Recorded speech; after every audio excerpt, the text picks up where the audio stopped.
Dear students, today class ನಾವು ವಾಸ್ತವ ಸಂಖ್ಯೆಗಳ ಪಾಠದ ಮುಂದುವರೆದ ಭಾಗವನ್ನು ನಾವು ಮಾಡ್ತಾ ಇದ್ದೀವಿ.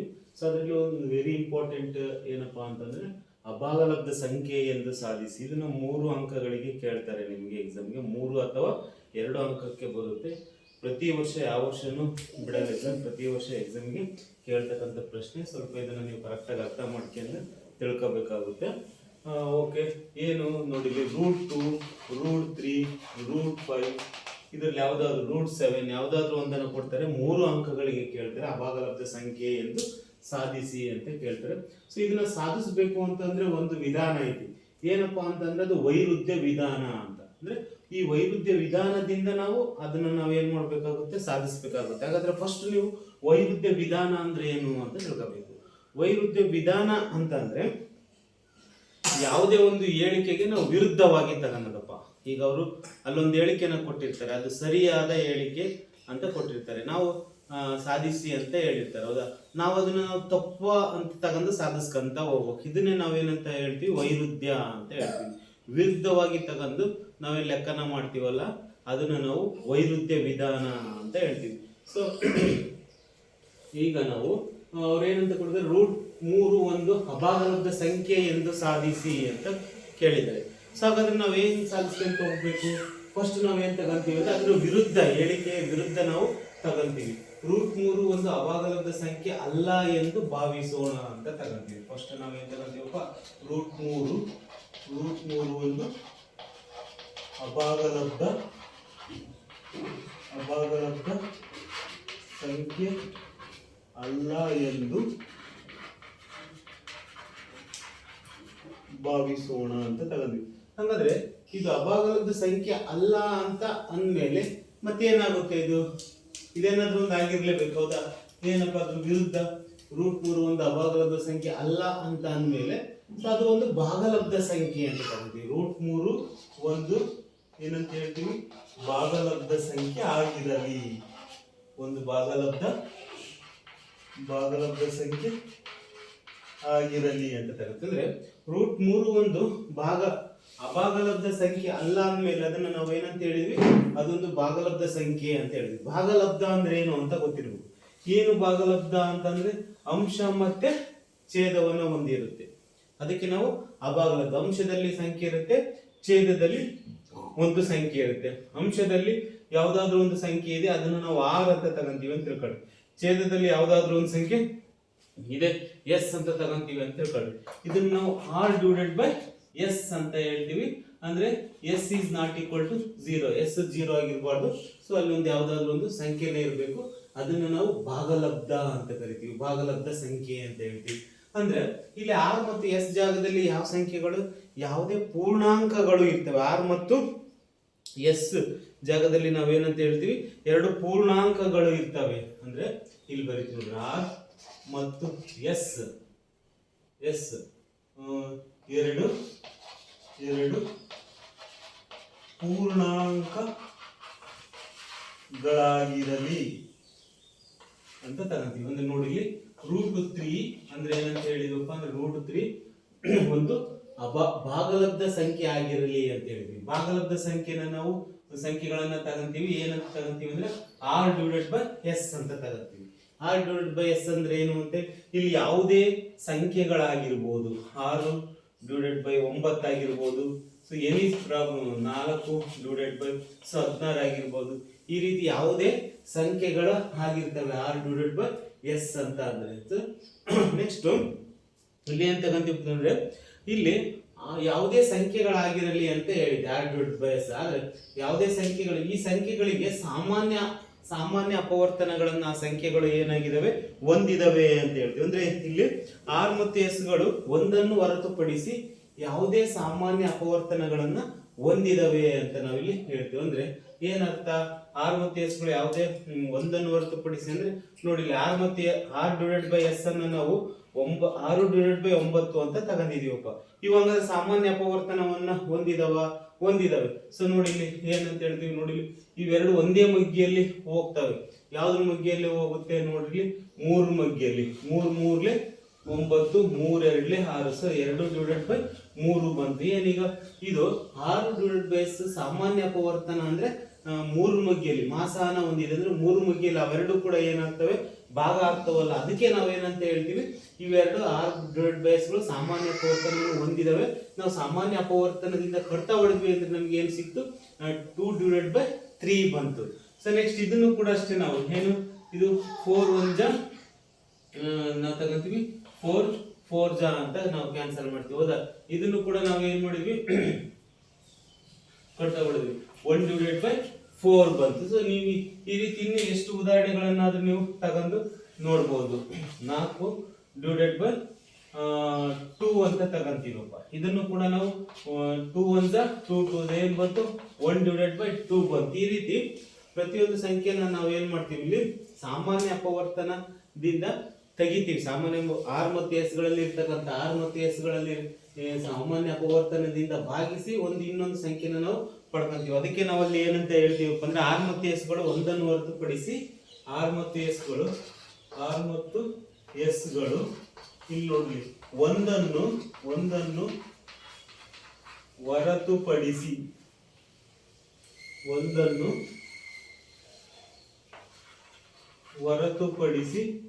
ನಾವು ಒಂದನ್ನು ಹೊರತುಪಡಿಸಿ ಸಾಮಾನ್ಯ ಅಪವರ್ತನ ಹೊಂದಿವೆ ಅಂತ ಹೇಳ್ತೀವಿ. ಸಾಮಾನ್ಯ ಅಪವರ್ತನ ಹೊಂದಿವೆ ಅಂದ್ರೆ ಇದಕ್ಕೆ ಯಾವುದೋ ಒಂದು ಸಾಮಾನ್ಯ ಅಪವರ್ತನ ಹೊಂದಿದವೆ, ಮತ್ತೆ ಆ ಸಾಮಾನ್ಯ ಅಪವರ್ತನದಿಂದ ಭಾಗಿಸಿದಾಗ ಆ ಸಾಮಾನ್ಯ ಅಪವರ್ತನವನ್ನು ನಾವು ಏನ್ ಮಾಡ್ತೀವಿ, ಆ ಸಾಮಾನ್ಯ ಅಪವರ್ತನದಿಂದ R ಮತ್ತು S ಅನ್ನು ಭಾಗಿಸಿದಾಗ ಆ ಸಾಮಾನ್ಯ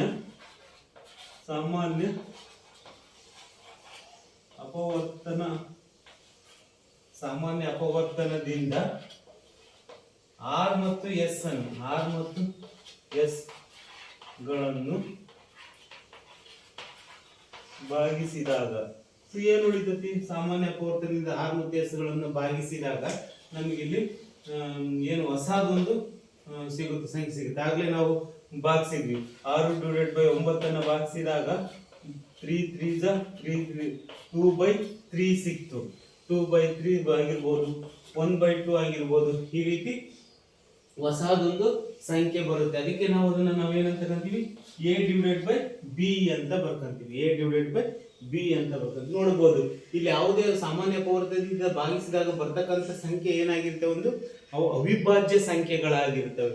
ನೋಡಿ ಇಲ್ಲಿ 2 ಬಂತು, 3 ಬಂತು, ಇಲ್ಲಿ 1 ಬಂತು, 2 ಬಂತು. ಸೊ ಇವನ್ನ ಸಹ ಅವಿಭಾಜ್ಯ ಸಂಖ್ಯೆಗಳು ಅಂತ ಕರಿತೀವಿ. ಇಲ್ಲಿ ಒಂದು ಅವಿಭಾಜ್ಯ ಸಂಖ್ಯೆ ಅಲ್ಲ ಅಂದ್ರೂ ಕೂಡ ನಾವು ಸಹ ಅವಿಭಾಜ್ಯ ಸಂಖ್ಯೆಯಲ್ಲಿ ಒಂದು ಬರುತ್ತೆ. ಬರೀ ಅವಿಭಾಜ್ಯ ಸಂಖ್ಯೆಯಲ್ಲಿ ಒಂದು ಬರಲ್ಲ, ಬಟ್ ಸಹ ಅವಿಭಾಜ್ಯ ಸಂಖ್ಯೆಯಲ್ಲಿ ಇಲ್ಲಿ ಒಂದು ಬರುತ್ತೆ. ನೀವು ನೋಡಬಹುದು ಯಾವುದೇ ಒಂದು ಪೂರ್ಣಾಂಕಗಳಲ್ಲಿ ನಾವು ಸಾಮಾನ್ಯ ಅಪವರ್ತನದಿಂದ ಭಾಗಿಸಿದ್ವಿ ಅಂತಂದ್ರೆ ನಮಗೆ ಸಹ ಅವಿಭಾಜ್ಯ ಸಂಖ್ಯೆಗಳು ಬಂದು, ಅದಕ್ಕೆ ನಾನು R/S ಇದ್ದದನ್ನ ನಾನು ಏನ್ ಮಾಡಿದೆ, A/B ಅಂತ ಬರ್ಕಂದೆ. ಸೊ ಇಲ್ಲಿ A/B ಗಳು ಸಹ ಅವಿಭಾಜ್ಯ ಸಂಖ್ಯೆಗಳು ಅಂತ ಬರೀಬೇಕಾಗುತ್ತದೆ. A/B ಗಳನ್ನು ನಾವೇನಂತ ಬರೀತೀವಪ್ಪ, ಸಹ ಅವಿಭಾಜ್ಯ ಸಂಖ್ಯೆಗಳು.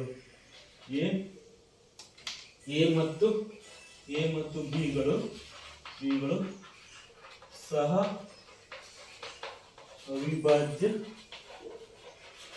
ಸಂಖ್ಯೆಗಳು ಅಂತ ಹೇಳ್ತೀವಿ. A ಮತ್ತು B ಗಳನ್ನ ಸಹ ಅವಿಭಾಜ್ಯ ಸಂಖ್ಯೆಗಳು, B is not equal to 0 ಅಂತ ತಗೊಂತೀವಿ. ನೆಕ್ಸ್ಟ್ ಇದನ್ನ ನಾವೇನ್ ಮಾಡ್ತೀವಪ್ಪ ಅಂದ್ರೆ ಓರೆ ಗುಣಾಕಾರವನ್ನ ಮಾಡ್ತೀವಿ. ಓರೆ ಗುಣಾಕಾರ ಮಾಡ್ತೀವಿ ಅಂದ್ರೆ ನೋಡಿ, √3 × B ಏನಾಗುತ್ತೆ, B √3 ಆಗುತ್ತೆ, = 1 × ಏನಾಗುತ್ತೆ, 1 ಆಗುತ್ತೆ. ಇಲ್ಲಿ ಎರಡೂ ಕಡೆ ನೆಕ್ಸ್ಟ್ ಸ್ಟೆಪ್ ಅಲ್ಲಿ ಎರಡೂ ಕಡೆ ವರ್ಗ ಮಾಡಿದ್ರೆ ಏನಾಗುತ್ತೆ ನೋಡ್ಲಿ, B² √3² A² ಅಂತ ಬರೀತೀವಿ.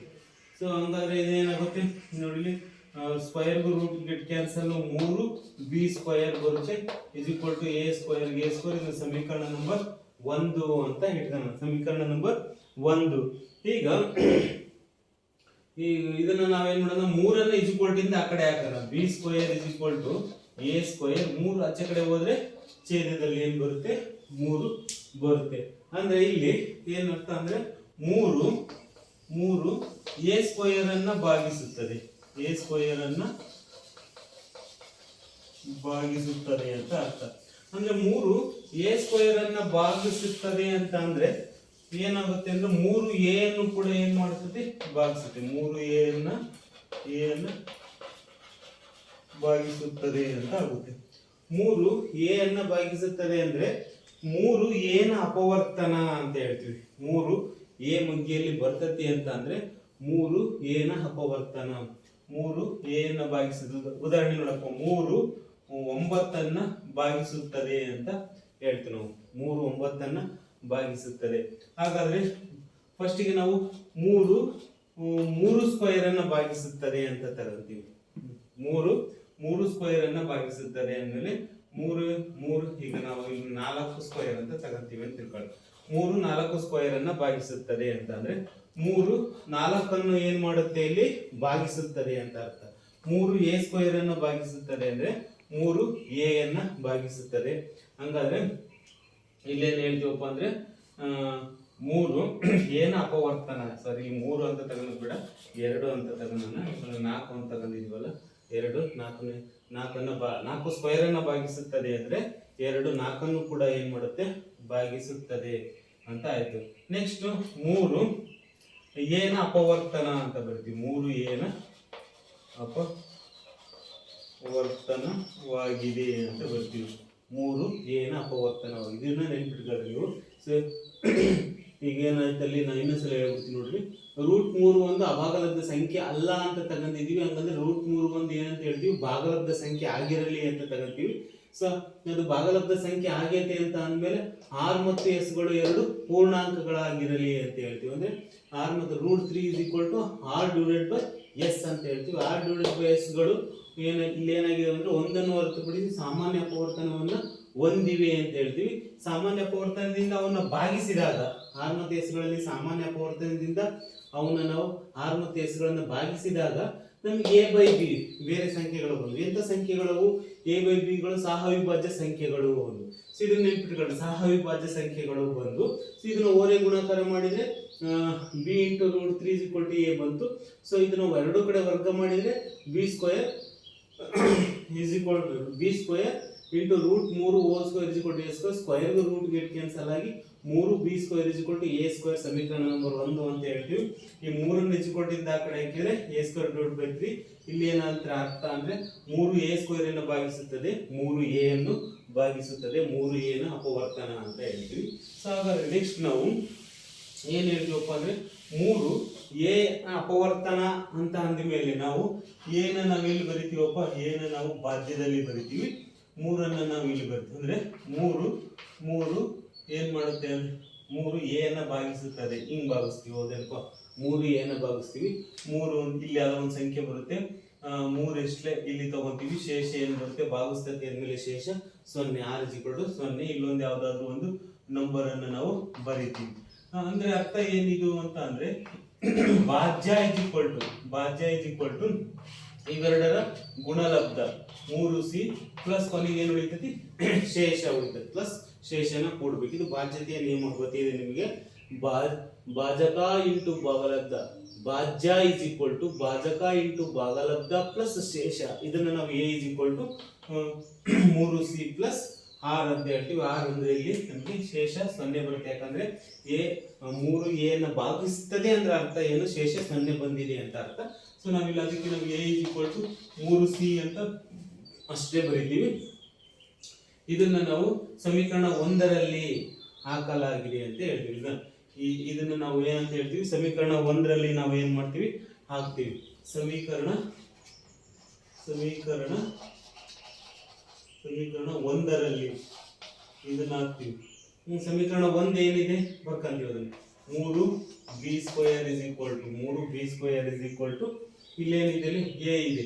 a ಅಂದ್ರೆ ಏನಪ್ಪ, 3c ಅಂತ ಬರ್ತೀವಿ. a ಯಾವ್ದಕ್ಕೆ ಸಮ, 3c ಗೆ ಸಮ. a ಜಾಗದಲ್ಲಿ ನಾವೇನ್ ಬರಿತೀವಿ, 3c ಬರಿತೀವಿ. ಹೋಲ್ ಐತಿ, ಹೋಲ್ ಅನ್ನ ಬರಿತೀವಿ. ಸೊ 3b² ಗೆ 3b² = 3 9c. 9 ಈ ಕಡೆ ಕಳಿಸ್ರಿ. ಈಗ ಛೇದದಲ್ಲಿ ಬರುತ್ತೆ 3b² / 9. ಇಲ್ಲೇನು ಉಳಿತು, c ಉಳಿತು. ಇದನ್ನ ಕರ್ತ ಹೊಡಿಬಹುದು. 3 1 3 3. ಅಲ್ಲಿಗೆ ನಮಗೆ ಏನ್ ಬರುತ್ತೆ ಅಂತ ಅಂದ್ರೆ ಇಲ್ಲಿ ನೋಡಿ B square divided by 3 is equal to C ಅಂತ ಬಂತು. B square divided by 3 is equal to C ಅಂತ ಅಂದ್ರೆ ಇಲ್ಲಿ ಏನು ಹೇಳುತ್ತೆ ನೋಡ್ರಿ, 3 ಬಿ ಸ್ಕ್ವಯರ್ ಅನ್ನ ಭಾಗಿಸುತ್ತದೆ. ಅವಾಗಲೇ ನೋಡಿಲಿ ಎ ಸ್ಕ್ವಯರ್ ಡಿವೈಡೆಡ್ ಬೈ 3 ಅಂತ ಬಂದಿತ್ತು. 3 ಎ ಸ್ಕ್ವಯರ್ ಅನ್ನ ಭಾಗಿಸುತ್ತದೆ, 3 ಎ ಅನ್ನ ಭಾಗಿಸುತ್ತದೆ ಅಂತ ಬಂದಿತ್ತು. ಇಲ್ಲಿ ಕೂಡ ನೋಡಿಲಿ ಈಗ ನೆಕ್ಸ್ಟ್ 3 ಬಿ ಸ್ಕ್ವಯರ್ ಅನ್ನ ಭಾಗಿಸುತ್ತದೆ ಅಂತ ಬಂತು. ಅಂದ್ರೆ 3 ಬಿ ಸ್ಕ್ವಯರ್ ಅನ್ನ ಭಾಗಿಸಿದ್ರೆ 3 ಬಿ ಅನ್ನು ಕೂಡ ಭಾಗಿಸುತ್ತದೆ ತಾನೇ, 3 ಬಿ ಅನ್ನು ಭಾಗಿಸುತ್ತದೆ ಅಂತ ಬಂತು. ನೆಕ್ಸ್ಟ್ 3 ಬಿ ನ ಭಾಗಿಸ್ತದೆ ಅಂದ್ರೆ 3 ಏನಂತ ಹೇಳ್ತೀವಿ, ಬಿ ನ ಅಪವರ್ತನ ಅಂತ ಕರಿತೀವಿ. 3 ಬಿ ನ ಅಪವರ್ತನ ಅಂತ ಹೇಳ್ತೀವಿ. ಅಂದ್ರೆ 3 ಮಧ್ಯೆಯಲ್ಲಿ ಬಿ ಬರುತ್ತೆ ಅಂತ ಅರ್ಥ, 3 ಬಿ ನ ಅಪವರ್ತನ. ಸೊ ಅವಾಗಲೇ ನಾವು ಏನ್ ಮಾಡಿದ್ವಿ, 3 ಏನ ಅಪವರ್ತನವಾಗಿದೆ ಅಂತ ಹೇಳಿದ್ವಿ. ಇಲ್ಲಿ 3 ಬಿ ನ ಅಪವರ್ತನವಾಗಿದೆ ಅಂದ್ರೆ 3 ಎ ಮತ್ತು ಬಿ ನ ಅಪವರ್ತನವಾಗಿದೆ ಅಂತ ಹೇಳ್ತೀವಿ. 3 ಎ ಮತ್ತು ಬಿ ನ ಅಪವರ್ತನ ಅಂದ್ರೆ 3 ಎ ಮತ್ತು ಬಿ 3 ಮಧ್ಯೆಯಲ್ಲಿ ಹೋಗ್ತದೆ ಅನ್ನೋದಾಯ್ತು. ಹಾಗಾದ್ರೆ ಫಸ್ಟ್ ಗೆ ನಾವೇನು ನೆನ್ಪಿಟ್ಕೋಬಹುದು, ಏನಂತ ತಗೊಂಡಿದ್ವಿ, ಎ ಮತ್ತು ಬಿ ನ ಏನಂತ ತಗೊಂಡಿದ್ವಿ, ಅವಿಭಾಜ್ಯ ಸಂಖ್ಯೆಗಳು ಅಂತ ತಗೊಂಡಿದ್ವಿ. ಸಹ ಅವಿಭಾಜ್ಯ ಸಂಖ್ಯೆಗಳು ಅಂತ ಅಲ್ಲಿ ತಗೊಂಡಾಗ ಇಲ್ಲಿ ಪ್ರೂವ್ ಮಾಡಿದಾಗ ನಾವು 3 ಎ ಮತ್ತು ಬಿ ನ ಅಪವರ್ತನವಾಗಿದೆ ಅಂತ ಬಂದ್ಬಿಡ್ತು. ಅಂದ್ರೆ ಇಲ್ಲಿ ನಾವು ತಗೊಂಡ್ರೆ ಹೇಳಿಕೆ ವಿರುದ್ಧವಾಗಿ ಉತ್ತರ ಬಂತು. ಅಲ್ಲಿ ನಾವು ಎ ಮತ್ತು ಬಿ ಸಹ ಅವಿಭಾಜ್ಯ ಸಂಖ್ಯೆಗಳು ಅಂತ ತಗೊಂಡ್ವಿ, ಬಟ್ ಇಲ್ಲಿ ಎ ಮತ್ತು ಬಿ 3 ಮಧ್ಯೆಯಲ್ಲಿ ಬರುತ್ತೆ ಅಂತ ಆಯ್ತು. ಎ ಮತ್ತು ಬಿ ಗಳು 3ರ ಅಪವರ್ತನವಾಗಿದೆ ಅಂತ ಬಂತು. ಸೊ ಇದರಿಂದ ನಾವು ಏನಪ್ಪಾ ಅಂದ್ರೆ ಇಲ್ಲಿ ನಮ್ಮ ಹೇಳಿಕೆ ಏನಾಗಿದೆ, ತಪ್ಪಾಗಿದೆ, ಹೌದಿಲ್ಲ? ಯಾಕಂದ್ರೆ ನಾವು ತಪ್ಪಾಗಿ ತಗೊಂಡಿದ್ವಿ. √3 ಒಂದು ಅಭಾಗಲಬ್ಧ ಸಂಖ್ಯೆ ಅಂತ ಗೊತ್ತಿದೆ. ಸೊ ಅದನ್ನ ಅಭಾಗಲಬ್ಧ ಸಂಖ್ಯೆ ಅಲ್ಲ ಅಂತ ತಗೊಂಡು ನಾವು ಪ್ರೂವ್ ಮಾಡ್ಕೊಂತ ಹೋದಾಗ ಫೈನಲಿ ನಮ್ಮ ಉತ್ತರ ಏನಾಗುತ್ತೆ, ಇಲ್ಲಿ ತಪ್ಪೇ ಬರುತ್ತೆ. ಹಾಗಾಗಿ 3 ಎ ಮತ್ತು ಬಿ ನ ಅಪವರ್ತನವಾಗಿದೆ ಅಂತ ಬಂದ್ಬಿಡ್ತು. ಸೊ ಇವಾಗ ನಾವೇನ್ ಮಾಡ್ತೀವಪ್ಪ ಅಂದ್ರೆ ಇಲ್ಲಿ ನಮ್ಮ ಹೇಳಿಕೆ ತಪ್ಪಾಗಿದೆ. ಇಲ್ಲಿ ನಾವೇನ್ ಬರ್ತೀವಿ, ಇಲ್ಲಿ ನಮ್ಮ ಹೇಳಿಕೆ ಏನಿದೆ, ತಪ್ಪಾಗಿದೆ.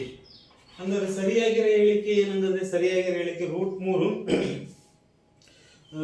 √3 ಒಂದು ಅಭಾಗಲಬ್ಧ ಸಂಖ್ಯೆ ಅನ್ನೋದೇ ಇಲ್ಲಿ ಸರಿಯಾದ ಹೇಳಿಕೆ. √3 ಒಂದು ಅಭಾಗಲಬ್ಧ ಸಂಖ್ಯೆಯಾಗಿದೆ ಅಂತ ಹೇಳ್ತೀವಿ. ಅರ್ಥ ಆಯ್ತಾ? ಈಗ ನಾವು ಅವ್ರು ಕೊಟ್ಟಿರ್ತಕ್ಕಂಥ ಒಂದು ಹೇಳಿಕೆನ ನಾವು ವಿರುದ್ಧ ಹೇಳಿಕೆಯಾಗಿ ತಗೊಂಡು ಮಾಡ್ಕೊಂತ ಹೋದಾಗ ಸೊ ಫೈನಲಿ ಉತ್ತರ ಏನಾಗುತ್ತೆ, ನಮ್ದು ತಪ್ಪಾಗಿಯೇ ಬರುತ್ತೆ. ಸೊ ಅವಾಗ ನಾವೇನು ಹೇಳ್ತೀವಿ, ನಮ್ಮ ಹೇಳಿಕೆ ತಪ್ಪಾಗಿದೆ. ಸೊ ಫಸ್ಟ್ಗೆ ಏನು ಕೊಟ್ಟಿದ್ರಲ್ಲ ಅದೇ ಹೇಳಿಕೆ ಸರಿಯಾದ ಹೇಳಿಕೆ ಅಂತೇಳಿ √3 ಒಂದು ಅಭಾಗಲಬ್ಧ ಸಂಖ್ಯೆ ಅಂತೇಳಿ ನಾವು ಇದನ್ನ ಸಾಧಿಸ್ತೀವಿ. ಸೊ ಇದನ್ನು ನೋಟ್ ಮಾಡಿ ಕೇಳಬೇಕು ಸ್ವಲ್ಪ.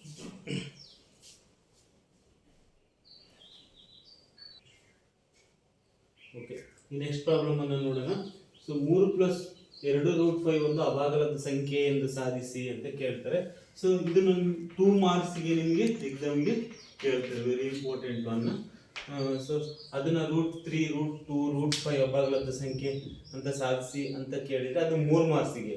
ಸೊ ಅದನ್ನ ಕೇಳಲಿಲ್ಲ ಅಂದ್ರೆ ಡೆಫಿನೆಟ್ಲಿ 3 + 2√5 ಈ ರೀತಿ ಬರ್ತಕ್ಕಂಥ ಒಂದು ಭಾಗಲಬ್ಧ ಮತ್ತು ಒಂದು ಅಭಾಗಲಬ್ಧ ಸಂಖ್ಯೆಗಳ ಸಂಕಲನ ಅಥವಾ ಗುಣಾಕಾರ ಸೇರಿಸಿ ನಮಗೆ ಕೊಟ್ಟು ಒಂದು ಅಭಾಗಲಬ್ಧ ಸಂಖ್ಯೆ ಎಂದು ಸಾಧಿಸಿ ಅಂತ ನಮಗೆ ಕೇಳ್ತಾರೆ. ಸೊ ಇದನ್ನ ಯಾವ ರೀತಿ ಮಾಡಬೇಕು ನಾವು ಅಂತಂದ್ರೆ, ಸೇಮ್ ಇದನ್ನು ವೈರುಧ್ಯ ವಿಧಾನದಿಂದನೇ ನಾವು ಮಾಡ್ಕೊಂತ ಹೋಗ್ಬೇಕು. ವೈರುಧ್ಯ ವಿಧಾನ ಅಂತ ಅಂದ್ರೆ ನಿಮಗೆ ಗೊತ್ತಿದೆ, ಅವರು ಕೊಟ್ಟಿರ್ತಕ್ಕಂಥ ಹೇಳಿಕೆಗೆ ನಾವು ವಿರುದ್ಧವಾಗಿ ಲೆಕ್ಕನ ಮಾಡ್ಕೊಂತ ಹೋಗ್ತೀವಿ. ಸೊ ಅವರು ಕೊಟ್ಟಿರ್ತಕ್ಕಂಥ ಹೇಳಿಕೆಗೆ ನಾವು ವಿರುದ್ಧ ತಗೊಂಡು ನಾವು ಮಾಡ್ಕೊಂತ ಹೋದ್ರೆ ನಮ್ದು ಉತ್ತರ ಏನು ಬರುತ್ತೆ, ಉತ್ತರ ನಮ್ದು ಏನು ಬರುತ್ತೆ, ತಪ್ಪೇ ಬರುತ್ತೆ. ಸೊ ಅದನ್ನೇ ನಾವು ಏನಂತ ಹೇಳ್ತೀವಿ, ಇಲ್ಲಿ ವೈರುಧ್ಯ ವಿಧಾನ ಅಂತ ಕರಿತೀವಿ. ಸೊ ಹಾಗಾದ್ರೆ ನಾವು ಕೊಟ್ಟಿರ್ತಕ್ಕಂಥ ಹೇಳಿಕೆಗೆ ವಿರುದ್ಧ ಹೇಳಿಕೆ ತಗೊಂಡು ಲೆಕ್ಕನ ಮಾಡ್ಕೊಂತ ಹೋಗೋಣ. 3 + 2√5 ಒಂದು ಅಭಾಗಲಬ್ಧ ಸಂಖ್ಯೆ ಅಂತ ಹೇಳಿದರೆ, ಸೊ ಒಂದು ಅಭಾಗಲಬ್ಧ ಸಂಖ್ಯೆ ಅಲ್ಲ ಅಂತ ತಗೊಂತೀವಿ. ಒಂದು ಅಭಾಗಲಬ್ಧ ಸಂಖ್ಯೆ ಅಲ್ಲ ಎಂದು ಭಾವಿಸೋಣ. ಸೊ ಅಭಾಗಲಬ್ಧ ಸಂಖ್ಯೆ ಅಲ್ಲ ಅಂದ್ಮೇಲೆ ಇದನ್ನ ನಾವು ಏನಂತ ಹೇಳ್ತೀವಪ್ಪ, 3+2 √5 ಒಂದು ಭಾಗಲಬ್ಧ ಸಂಖ್ಯೆ ಅಂತ ಬರುತ್ತೆ. ಇದನ್ನ ನಾವು ಒಂದು ಭಾಗಲಬ್ಧ ಸಂಖ್ಯೆ ಆಗಿರಲಿ ಅಂತ ಬರೀತೀವಿ. ಸೊ ಇದು ಒಂದು ಭಾಗಲಬ್ಧ ಸಂಖ್ಯೆ ಆಗಿದೆ ಅಂತ ಅಂದಮೇಲೆ ಇಲ್ಲಿ ಪೂರ್ಣಾಂಕಗಳಿರ್ತವೆ. ಅಂಶ ಮತ್ತು ಛೇದದಲ್ಲಿ ಏನಂತ ಹೇಳ್ತೀವಿ, ಪೂರ್ಣಾಂಕಗಳು ಅಂದ್ರೆ ಪಿ ಮತ್ತು ಕ್ಯೂ ಎಂಬ ಪೂರ್ಣಾಂಕಗಳಿರ್ತವೆ ಅಂತ ಬರ್ಕೊಂತೀವಿ. ನೋಡಿ ಇಲ್ಲಿ ನೀವು ಬರೀಬಹುದು 3+2 √5 √5 P/Q ಅಂತ ಬರೀತೀವಿ. 3+√2 √5 P/Q ಅಂದ್ರೆ ಇದು ಒಂದು ಭಾಗಲಬ್ಧ ಸಂಖ್ಯೆ ಅನ್ನೋದಕ್ಕೆ ನಾವು P/Q ಅಂತ ಬರಲೇಬೇಕಾಗುತ್ತೆ ತಾನೆ. ಅಂದ್ರೆ ಭಾಗಲಬ್ಧ ಅಂದ್ರೆ ಏನು, ಅಂಶ ಮತ್ತು ಛೇದವನ್ನು P/Q ರೂಪದಲ್ಲಿ ಇರ್ತಾವಲ್ಲ, ಅದಕ್ಕಂದ್ರೆ P ಮತ್ತು Q ಅಂದ್ರೆ ಏನು, P ಮತ್ತು Q ಎನ್ನುವೆರಡು ಪೂರ್ಣಾಂಕಗಳು ಅಂತ ಹೇಳಿ. P ಮತ್ತು Q ಗಳು ಏನಂತ ತಗೊಂತೀವಿ, ಇಲ್ಲಿ ಪೂರ್ಣಾಂಕಗಳು ಅಂತ ತಗೊಂತೀವಿ. ಪೂರ್ಣಾಂಕಗಳು ಅಂದ್ರೆ Q is not equal to 0. Q ಏನಾಗಿರ್ಬಾರ್ದು, ಇಲ್ಲಿ 0 ಇರಬಾರ್ದು. ಹಂಗಾದ್ರೆ ಇಲ್ಲಿ ನೇರವಾಗಿ ಹೇಳ್ತೀವಿ ನಾವು, P ಮತ್ತು Q ಗಳು ಒಂದನ್ನು ಹೊರತುಪಡಿಸಿ ಯಾವುದೇ ಸಾಮಾನ್ಯ ಅಪವರ್ತನವನ್ನ ಹೊಂದಿಲ್ಲ ಅಂತ ಹೇಳ್ತೀವಿ. P ಮತ್ತು Q ಗಳು ಒಂದನ್ನು ಹೊರತುಪಡಿಸಿ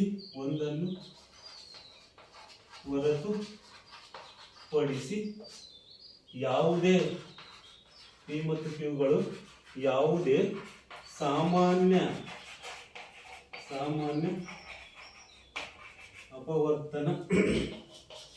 ಅಪವರ್ತನಗಳನ್ನು ಹೊಂದಿಲ್ಲ. ಹಾಗಾದ್ರೆ ಯಾವುದೇ ಸಾಮಾನ್ಯ ಅಪವರ್ತನಗಳನ್ನು ಹೊಂದಿಲ್ಲ ಅಂತ ಅಂದ್ರೆ P ಮತ್ತು Q ಗಳು ಎಂತ ಸಂಖ್ಯೆಗಳಾಗ್ತವೆ, ಇಲ್ಲಿ ಸಹ ಅವಿಭಾಜ್ಯ ಸಂಖ್ಯೆಗಳು ಅಂತ ಹೇಳ್ತೀವಿ. P ಮತ್ತು Q ಗಳನ್ನು ನಾವೇನಂತ ಹೇಳ್ತೀವಿ, ಸಹ ಅವಿಭಾಜ್ಯ ಸಂಖ್ಯೆಗಳು. P ಮತ್ತು Q ಗಳು ನಾವು ಸಹ ಅವಿಭಾಜ್ಯ ಸಂಖ್ಯೆಗಳು ಅಂತ ಬರೀತೀವಿ. ನೋಡಿ ಕೊಟ್ಟಿರ್ತಕ್ಕಂಥ ಲೆಕ್ಕವನ್ನು ನಾವು ಇಲ್ಲಿ ಇನ್ನೊಂದ್ಸಲ ಬರ್ಕೊಂತೀವಿ.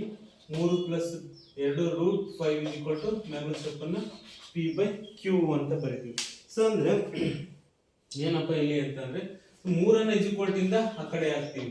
2√5 P/Q ಗೆ P/Q 3 ಆ ಕಡೆ ಹೋದ್ರೆ ಏನಾಗುತ್ತೆ, -3 +3 ಇರೋದು -3.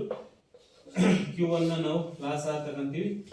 Q × 3 Q ಆಗುತ್ತೆ. ಮೈನಸ್ ಈಚೆ ಕಡೆ ಏನಿದೆ, P ಇದೆ. ಸೊ ಇಲ್ಲಿ √5 ಇದೆ, 2 ಇದೆ. 2 ಇಂದ ಆ ಕಡೆ ಹಾಕಿದ್ರೆ ಅದು ಏನಾಗುತ್ತೆ, ಛೇದದಲ್ಲಿ ಬರುತ್ತೆ, 1/2 ಆಗುತ್ತೆ. ಸೊ ಇದೇನಾಗುತ್ತೆ, P - 3Q / ಅಂಶ. ನೋಡಿ ಇದ್ರ ಜೊತೆ ಗುಣಾಕಾರ ಆದ್ರೆ ಇದ್ರ ಜೊತೆ ಗುಣಾಕಾರ ಆಗುತ್ತೆ, 2Q ಆಗುತ್ತೆ.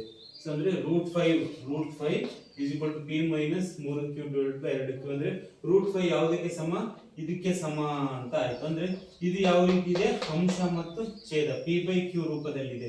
ಸೊ ಇದನ್ನು ನಾವು ಬಲಭಾಗ P - 3Q / 2Q ಒಂದು ಭಾಗಲಬ್ಧ ಸಂಖ್ಯೆ ಆಗಿದೆ. ಇದನ್ನ ನಾವೇನಂತ ಹೇಳ್ತೀವಿ, ಒಂದು ಭಾಗಲಬ್ಧ ಸಂಖ್ಯೆಯಾಗಿದೆ ಅಂತ ಹೇಳ್ತೀವಿ. ಇದು ಭಾಗಲಬ್ಧ ಸಂಖ್ಯೆ ಆಗಿದೆ ಅಂತ ಅಂದ್ರೆ ನೋಡಿ, ಇದು ಭಾಗಲಬ್ಧ ಸಂಖ್ಯೆ ಆಗಿದೆ ಅಂದ್ರೆ ಎಡಭಾಗ ಇದು ಕೂಡ ಭಾಗಲಬ್ಧ ಸಂಖ್ಯೆ. √5 ಒಂದು ಭಾಗಲಬ್ಧ ಸಂಖ್ಯೆ ಅಂತ ಬರೀತೀವಿ. ಇದನ್ನ ನಾವು ಎಡಭಾಗ, ಹೌದಾ, ಬಲಭಾಗ ಭಾಗಲಬ್ಧ ಸಂಖ್ಯೆ ಆದ್ಮೇಲೆ ಎಡಭಾಗ, ಯಾಕಂದ್ರೆ ಇಲ್ಲಿ ಮಧ್ಯದಲ್ಲಿ = ಚಿಹ್ನೆ ಇದೆ ಅಲ್ಲ, ಹಾಗಾಗಿ ಇದನ್ನು ಕೂಡ ನಾವು ಭಾಗಲಬ್ಧ ಸಂಖ್ಯೆ.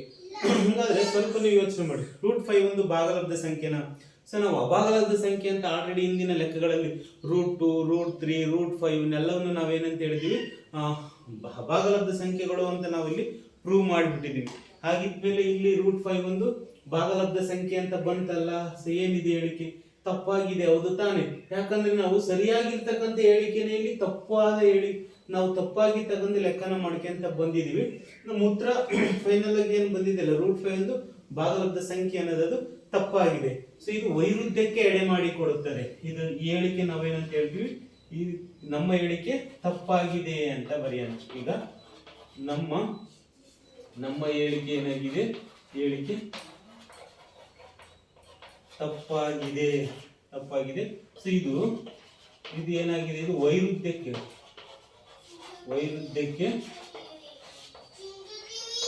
ಎಡೆ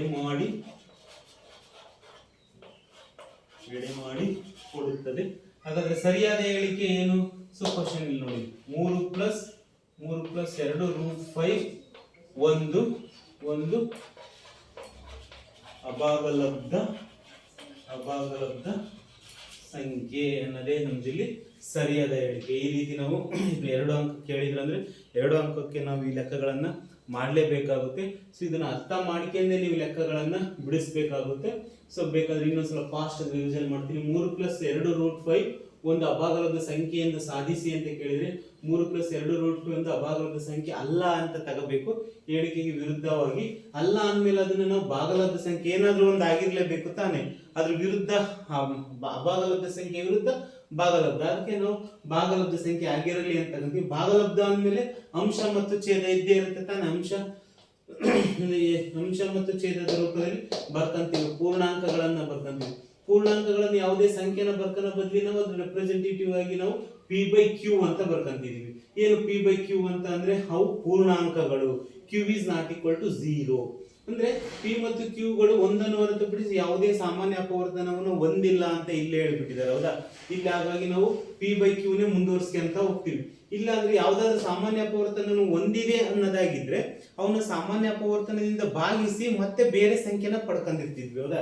ಇಲ್ಲ ಹಂಗಿಲ್ಲ. p ಮತ್ತು q ಗಳು ಒಂದನ್ನು ಹೊರತುಪಡಿಸಿ ಯಾವುದೇ ಸಾಮಾನ್ಯ ಅಪವರ್ತನವನ್ನು ಹೊಂದಿಲ್ಲ ಅಂತ ಹೇಳ್ತೀವಿ. ಹಂಗಾದ್ರೆ ಹೊಂದಿಲ್ಲ ಅಂದ್ಮೇಲೆ ಅವು ಅವಿಭಾಜ್ಯ ಸಂಖ್ಯೆಗಳೇ ಆಗಿರ್ತವೆ. p ಮತ್ತು q ಗಳು ಸಹ ಅವಿಭಾಜ್ಯ ಸಂಖ್ಯೆಗಳಾಗಿರ್ತವೆ. ಅಂದ್ರೆ ಒಂದ್ರ ಮಗ್ಗೆ ಬಿಟ್ರೆ ಯಾವುದೇ ಮಗ್ಗೆಗೆ ಅವು ಒಂದನ್ನು ಹೊರತುಪಡಿಸಿ ಯಾವ ಮಗ್ಗೆಯಲ್ಲೂ ಅವು ಬರೋದಿಲ್ಲ ಅಂತ ಅಂದಮೇಲೆ ಅವನ್ನ ಸಹ ಅವಿಭಾಜ್ಯ ಸಂಖ್ಯೆಗಳು ಅಂತ ಹೇಳ್ತೀವಿ. ಸೊ ನೆಕ್ಸ್ಟ್ ನೋಡಿ, ಇದನ್ನೇ ಬರ್ಕೊಂತೀವಿ. 3 ಪ್ಲಸ್ 2 ರೂಟ್ 5 p/q ಅಂತ ಬರಿತೀವಿ. ಸೊ 2 ರೂಟ್ 5 ನಲ್ಲಿ ಇಟ್ಕೊಂಡು 3 ಆ ಕಡೆ ಹಾಕ್ತಿವಿ, -3 ಆಗುತ್ತೆ. ಸೊ ನಾವು ಛೇದ q ಅನ್ನ ತೆಗೆದು q ಜೊತೆಗೆ 3 ಅನ್ನು ಗುಣಿಸ್ತೀವಿ, 3q - p ಆಗುತ್ತೆ. ಸೊ 2 ಅಜಿಕಲ್ಟಿಂದ ಆ ಕಡೆ ಹಾಕಿದ್ರೆ ಛೇದದಲ್ಲಿ 1/2 ಆಗುತ್ತೆ. ಸೊ 2 ನಾವು ಇಲ್ಲಿ ಗುಣಿಸ್ತೀವಿ, 2q ಹೋಗುತ್ತೆ. 1 ಇದು ಗುಣಿಸಿದ್ರೆ ಅದೇ ಸಂಖ್ಯೆ ಬರುತ್ತೆ. ಸೊ ಇದನ್ನ ನೋಡಬಹುದು ನೀವು, ಬಲಭಾಗನ ಒಂದು ಭಾಗಲಬ್ಧ ಸಂಖ್ಯೆಯಾಗಿದೆ ಅಂತ ಬರಿತೀವಿ. ಇದು ಭಾಗಲಬ್ಧ ಸಂಖ್ಯೆ ಆದ್ಮೇಲೆ ಇಸ್ ಈಕ್ವಲ್ ಟು ಇದು ಭಾಗಲಬ್ಧ ಸಂಖ್ಯೆ ಆಗುತ್ತೆ. ಎಡಭಾಗ ರೂಟ್ 5 ಕೂಡ ಒಂದು ಭಾಗಲಬ್ಧ ಸಂಖ್ಯೆ ಆಗುತ್ತೆ. ಇಲ್ಲಿ ಸ್ವಲ್ಪ ಥಿಂಕ್ ಮಾಡಬೇಕಾಗುತ್ತೆ ನೀವು. ರೂಟ್ 5 ಅನ್ನೋದು ಒಂದು ಭಾಗಲಬ್ಧ ಸಂಖ್ಯೆನ? ಹಂಗಾದ್ರೆ ಇಲ್ಲ, ಯಾಕಂದ್ರೆ ಹಿಂದ್ಗಡೆ ಲೆಕ್ಕಗಳಲ್ಲಿ ನಾವು ಪ್ರೂವ್ ಮಾಡಿಕೊಂತ ಬಂದಿದೀವಿ ಅದು ಒಂದು ಅಭಾಗಲಬ್ಧ ಸಂಖ್ಯೆನೇ ಅಂತ. ಹಾಗಾಗಿ ನಮ್ಮ ಹೇಳಿಕೆ ತಪ್ಪಾಗಿದೆ. ಇದು ವೈರುಧ್ಯಕ್ಕೆ ಎಡೆ ಮಾಡಿ ಕೊಡುತ್ತದೆ. 3 ಪ್ಲಸ್ 2 ರೂಟ್ 5 ಒಂದು ಅಭಾಗಲಬ್ಧ ಸಂಖ್ಯೆ ಅಂತ ನಾವು ಇಲ್ಲಿ ಹೇಳ್ತೀವಿ. ಸೊ ಇದನ್ನು ಕೂಡ 2 ಮಾರ್ಕ್ಸ್ಗೆ ಕೇಳ್ತಾರೆ. ಸೊ ರೂಟ್ 2 ರೂಟ್ 3 ರೂಟ್ 5 ನಾವು ಏನಂತ ಹೇಳ್ತಾರೆ, ಮೂರು ಅಂಕಗಳಿಗೆ ಎಕ್ಸಾಮಿಗೆ ನಿಮಗೆ ಬರ್ತೀವಿ. ಇಂಪಾರ್ಟೆಂಟ್ ಆಗಿರೋದ್ರಿಂದ ಸೊ ಇದನ್ನ ನೀಟಾಗಿ ನೀವು ನೋಟ್ ಮಾಡ್ಕೊಂಡು ಸೊ 1-2-3 ಸಲ ಪ್ರಾಕ್ಟೀಸ್ ಮಾಡಲೇಬೇಕು.